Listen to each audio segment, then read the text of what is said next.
no podria ser d'una altra manera. Volem començar en nom de totes les persones que formem la Fundació Formació i Treball a agrair la vostra presència en aquest acte, perquè és una bona manera de compartir el que és una nit extraordinària per la Fundació.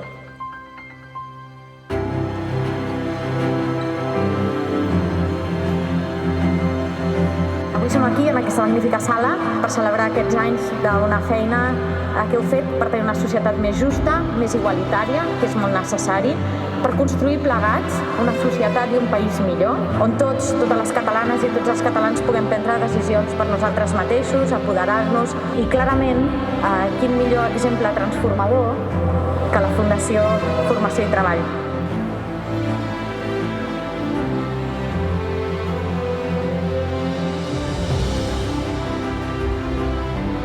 Quan a vegades ens trobem amb l'emergència, aixecar el cap i dir i què més podem fer i com ho fem junts i quina part correspon a cadascun, i sobretot per la manera la que feu des de la qualitat i des de la solvència i pensant i posant sempre les persones al centre. Per tant, jo diria que si Formació i Treball no existís l'hauríem d'inventar, i per tant felicitats i per molts anys.